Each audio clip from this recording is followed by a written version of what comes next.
Let's go back now to Shahram Akbarzadeh. He's the director of the Middle East Studies Forum at Deakin University in Australia. He's also a non-resident senior fellow with the Middle East Council on Global Affairs in Doha. He joins us from Melbourne.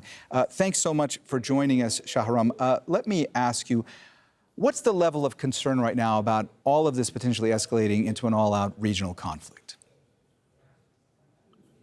Well, thanks for having me. I think the concern is very real. Iran has made it very clear that if the U.S.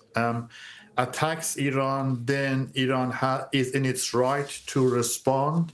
And in fact, there are so many Iranian allies and proxies in the region who may not wait for an attack order from Tehran, who may take it upon themselves to hit at U.S. assets in the region, and there are plenty of U.S. assets in the regions.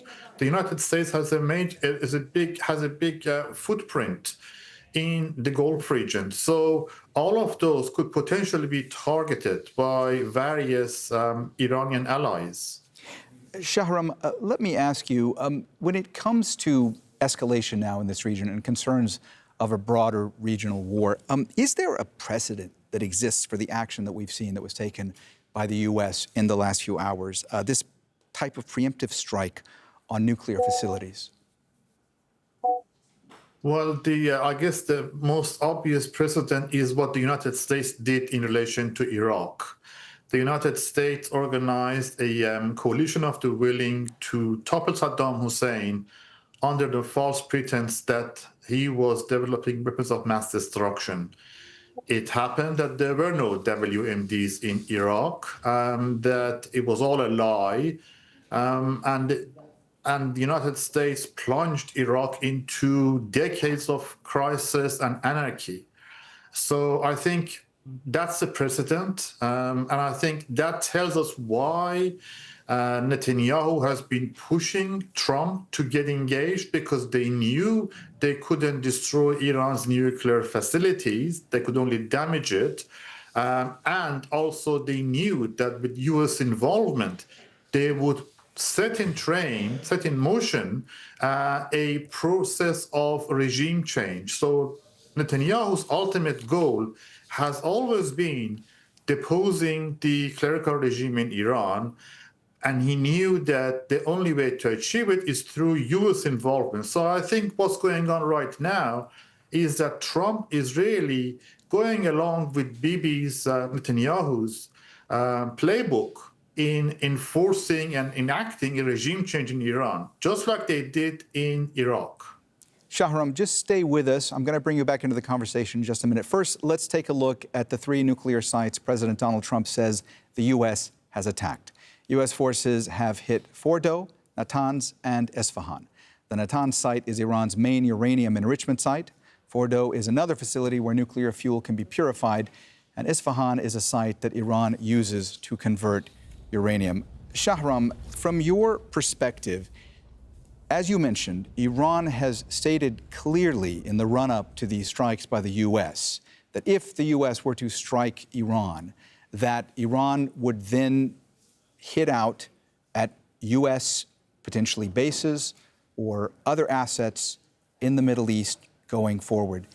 Behind the scenes in Iran, is there concern about if that action is taken, what repercussions would result from it? I think, of course, there is concern. But what this attack has done is it has basically significantly eliminated and removed the threat of a popular uprising in the country. The idea, the logic behind the Netanyahu attack and the US attack is that this kind of military intervention would bring about a popular uprising to depose the government, basing on the assessment that the government in Iran is unpopular and that it is ready to be toppled over. The fact of the matter is, when you have a foreign intervention and foreign military attack, that is only going to galvanize the population behind the government, even though the government in Iran is very, very unpopular. So the Iranian response to the US military attack will be costly in terms of the military price that Iran has to pay, because we know that Iranian military, conventional military, is really no match for the US. But politically, the regime will consolidate and benefit from this experience.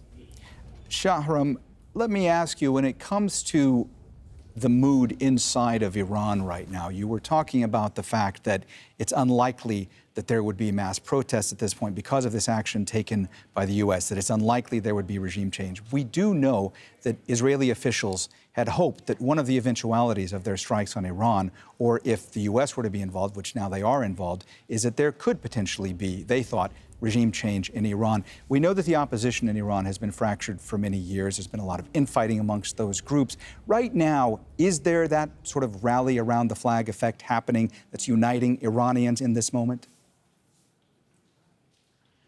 Well, there is a degree of rallying around the flag, but much more urgently, Iranians have no interest in bringing about regime change or changing the government at the moment. What they're concerned about at the moment is their own safety, finding a safe place to protect themselves against Israeli bombardment. That is the number one priority for the Iranians. And we know that Iran is going through a really tough time. Electricity is intermittent, internet is intermittent, there's a shortage of fuel, shortage of cash, ATMs don't work. So those are the more pressing issues and challenges that the Iranian population is facing at the moment. All right, Shahram Akbarzadeh, he's the director of the Middle East Studies Forum at Deakin University in Australia. Thank you so much for joining us here on Al Jazeera.